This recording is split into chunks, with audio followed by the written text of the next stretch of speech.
This is the start of another subframe repair and reinforcement process. Very low mileage car, this one. It's a 38,000 mile E46 M3 Convertible in Estoril blue. And we've just done the strip down. It's very clean underneath in terms of corrosion wise. There's hardly any corrosion. Normally these brackets stuff with corrosion, so do these fuel tank pivot brackets. All really good, extremely good condition, sort of matched by the mileage. And initially it was going to be a preventative process, but on inspection on the left rear mounting point we did find a very small hairline crack.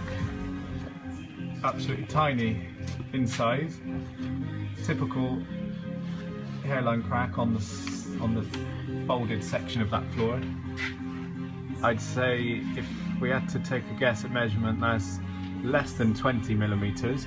It's in its early stage and there's no denying it is cracked, and so the customer obviously wants to keep the car in great condition, so it's going to be repair and now reinforcement process with the Redish Motorsport plates.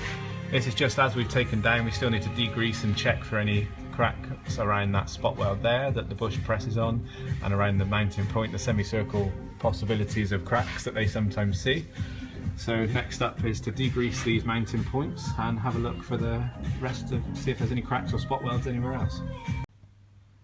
So as well as the subframe repair, we're doing a few other items. So we noticed there was a coil spring snapped on the right hand side rear. One side looks really rusty and one side looks really fresh, so it's hard to say how long ago that was, but definitely cracked there. So we're doing one coil spring.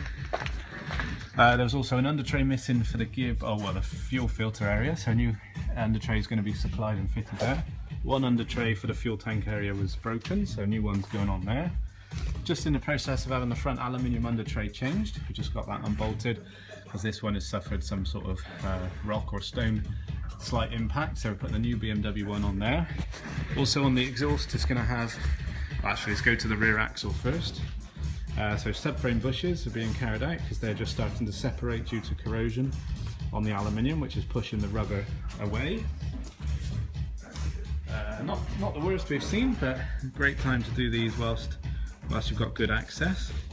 Just starting to crumble a little bit there. And then also we've got the trailing arms, which are the original mushroom design bush, we call that. And they've definitely been moving about because under acceleration you can see on this wall here where the black imprint of the bush is, where these bushes have been so soft that they've been moving out on acceleration.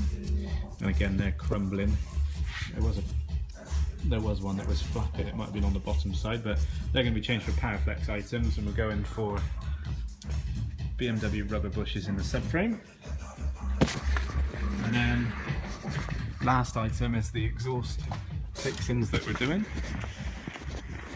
So the centre nuts and bolts are a bit corroded and beyond original size. The top ones aren't too bad, but the bottom ones are quite poor. We wouldn't be able to undo those, so whilst we've got good access to those, they're going to be removed and replaced with A2 stainless ones and copper bolts and nuts from BMW, and also a few copper nuts for the downpipe joint because some of those were cracked as well.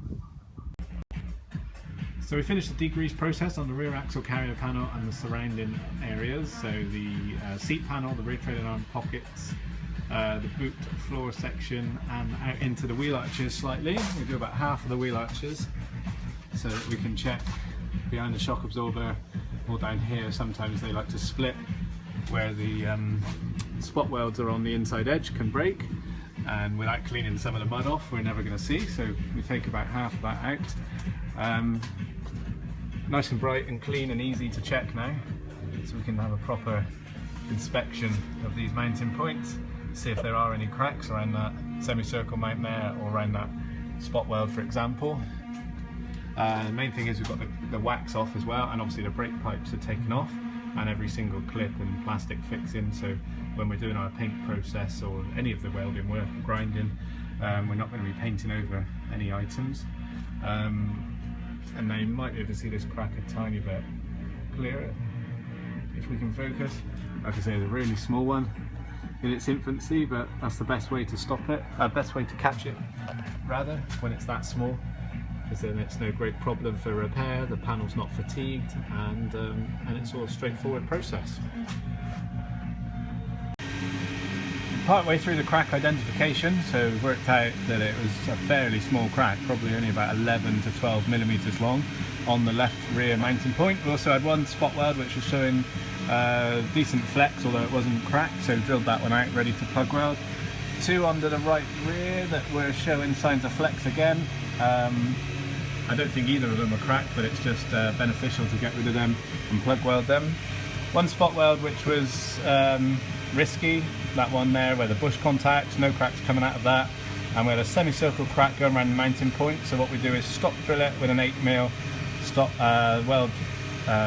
weld drill bit to get to the platform behind, and then rather than just plug welding, we actually then create a channel to join and give the end of our cut line a radius to fall into, and that then releases the middle section of the floor and proves that there was a semicircle crack just in front of my finger, because we can create a straight edge, which we have done up on this side, but there's no tool, like I keep saying, that we know of that can cut that line on the inside in a semicircle nor leave corrosion in there, and therefore that must be a crack, because once you've done your cut to join these two sections together, it just falls out. So that tells us that it was a crack, and we've not only stop drilled it, but we've created a channel now which we can weld penetrate a lot better into the threaded receiver inside, and then join to the outer panel, which is only sheet work, 1.2 millimeters.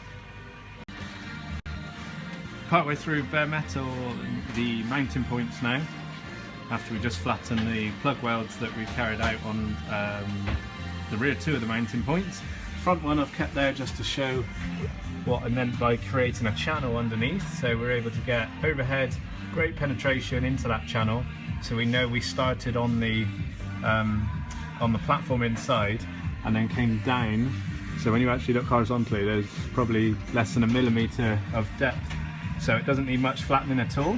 And then we'll be able to get the plates on, and we obviously degrease and bare metal a huge amount of the area to check for spot welds all the way around the area, because there's not just spot welds on the bottom of the plate on the mounting points, there's spot welds everywhere. So the best way to check them is take the seam sealer off, have a look around, and if we're all happy then we can degrease this once more, panel wipe it, and then put a weld through primer on before the plates go on.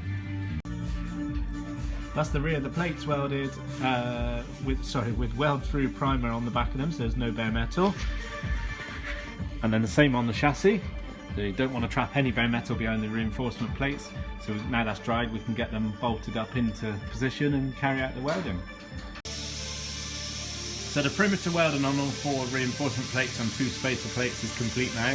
We've just cleaned 3 of them up just to buff off the MIG welding dust, and left that one as it is to give you an idea of the heat affected zone.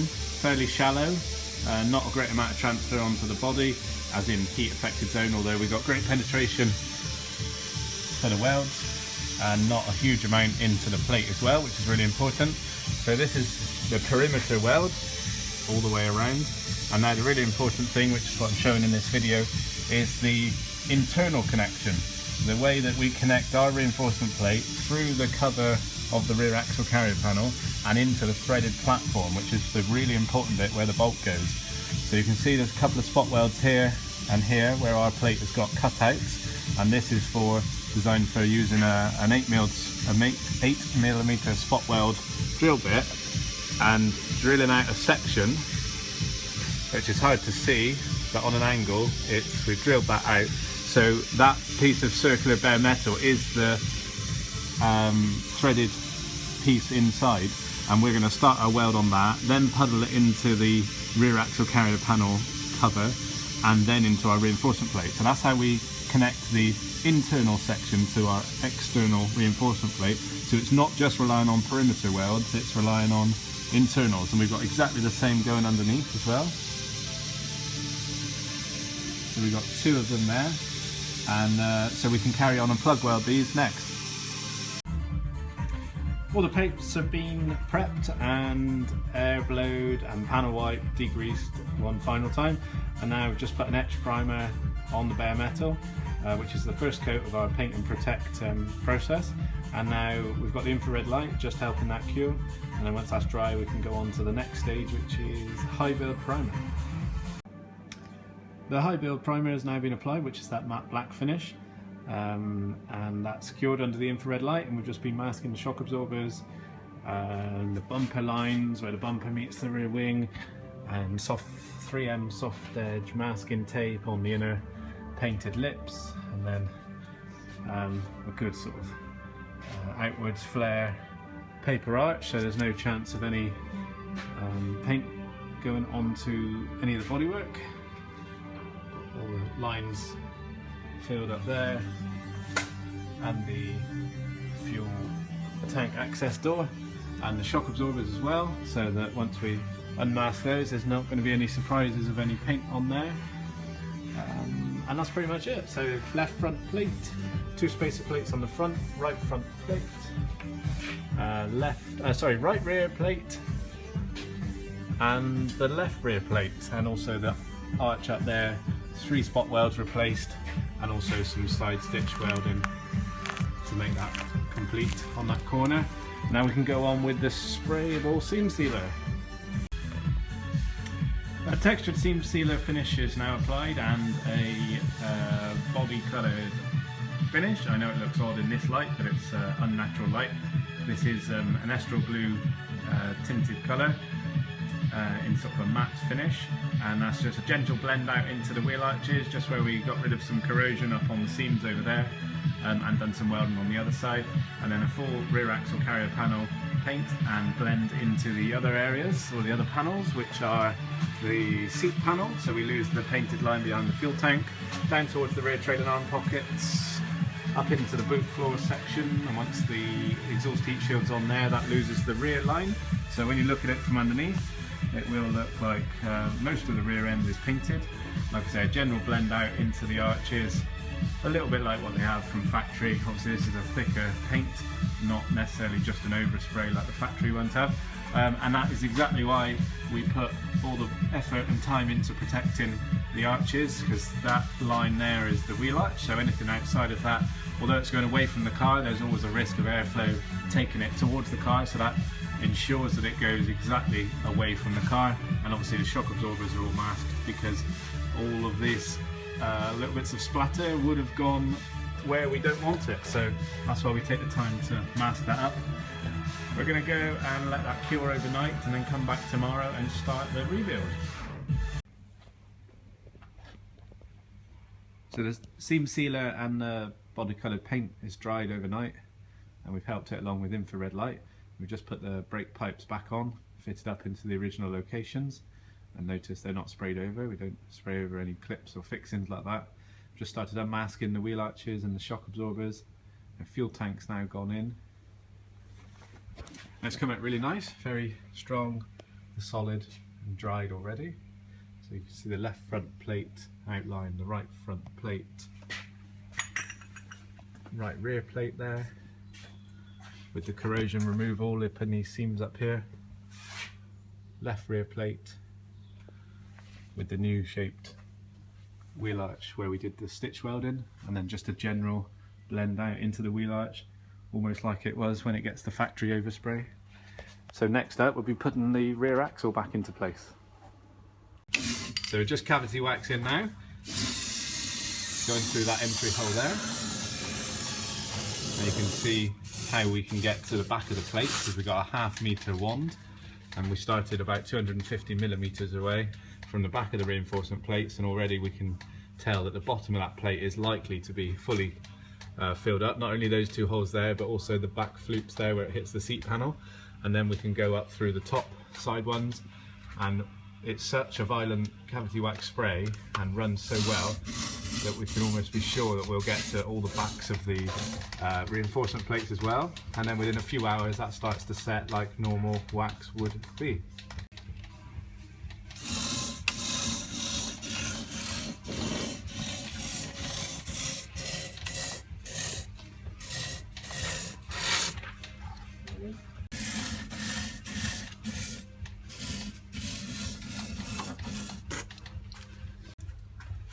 Now we're onto the rear cavity, using the holes, and we're going to get the low level because we can see it coming out the flukes here, the factory stamped sections where the cavity wax normally comes out, and we'll clean that off later. But this is just getting the low sides, And then because we've got such a long one, we know we can get to the top sides of these reinforcement plates as well. They're only around about 80 to 100 millimeters high, and our wand is over 500 millimeters. The rebuild's coming along nicely now. We're on the rear axles being installed and brake lines fitted, handbrake cables, heat shielding, under trays towards the rear, springs, shock absorbers connected, and everything's obviously been torque checked, and we're happy that the rebuild is going very well. And we've also been changing some bushes that the customer wanted, so we've got Powerflex trailing arm bushes for the rear suspension, and then BMW rubber, brand new rubber subframe bushes, 4 of those in the rear subframe. The build up is now complete on the E46 M3, and it's had the Redish Motorsport subframe repair and reinforcement process. You can see one of our left rear reinforcement plates here, nicely neat and sit on the floor. Fully welded, perimeter welded and internally welded into the rear axle carrier panel mounting points. There's a right rear over here, right front up behind that fuel filler neck, and the left front mount a little bit further in the distance over there. We've carried out cavity wax process, small amount there still travelling out, sort of in a original factory fashion. You get a wax dribble bead in that location, showing it's in there. It's also had some new bushes, genuine BMW rubber subframe bushes, 4 of those for the subframe. It's also had Powerflex trailing arm bushes on the rear trailing arm front mounts. A couple of exhaust items. These centre nuts and bolts were replaced.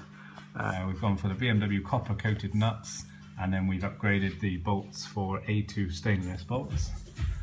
A couple of the downpipe nuts were broken, so we put the BMW copper M10 lock nuts on there as well. And then we had one under tray that was dented, so a new BMW under tray or front aluminium reinforcement. Also a fuel filter under tray was missing, so a new one of those put on. And the left rear fuel tank under tray was broken up at this internal mounting point, so a new one of those was put on as well. And that completes the repair. Time for a snow foam wash at the end of the repair, just to get any dust off. They're settled over the time the car's been here.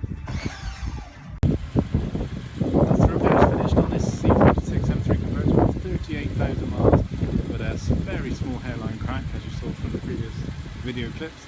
And that's now all had the Redish Motorsport repair and reinforcement process.